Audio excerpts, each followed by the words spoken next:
Naku, inaalala ko nga pala ang mamay nung nabubuhay pa. May kwento sa akin eh. Yun eh dating nalaban ng karera sa Santa Ana. May kabayo yun eh, alaga. Namumusta yun. Ay ngayon eh, hindi naman manalo. Laging talo eh, napapagtalo. At mabagal eh, tumakbo yung kabayo. Ay ngayon eh, may nabalitang kalabaw sa Mindoro. Matuling daw tumakbo.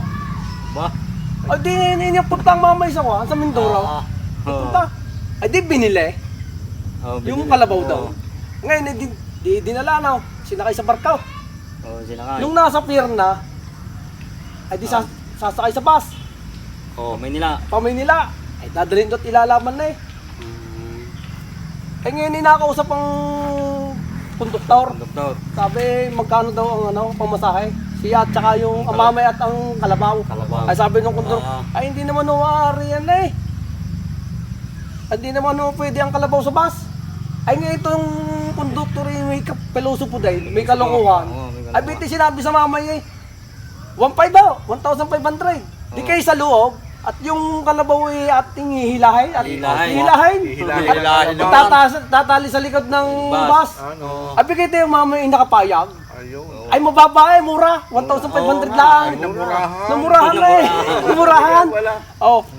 Ay di, sige ka, 1,500 nagbayad. Adi, ang mamay nasa loob at yung kalabaw ay tinali doon sa kwan. Sa puwit ng bus. Oo. Ay nung nananakbo na, umalis na.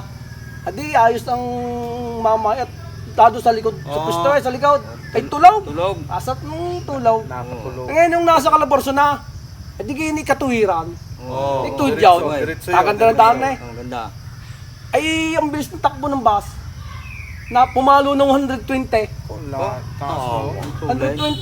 Ay ngayon eh, sabi ng driver ko sa konduktor. Sabi, ay parang tingnan mo nga yung ano, yung kalabaw sa likod. Baka ito yung mamaya lawit ng dila. Ay mamatay. Naku, ay magbabayad pa tayo. Ay di, tinignan nung konduktor sa likod. Sinilip. Nako! Ay lawit ang dila nga. Ay di ginising ngayon ng mamay. Ay ang mamay haro kayo, nasarap ng tulog. Ay nung sabi, mamay, gising ho kayo. Ay hindi pa makakagising eh, mamay. Ay ano ba? Sabi ng gayon. Ay naku, yung inyong kalabaw ay lawit ng dila ay baka mamatay. Ay sabi ng mamay eh, saan ka nakalawit ng dila? Sa kaliwa o sa kanan? Sa kaliwa ho eh.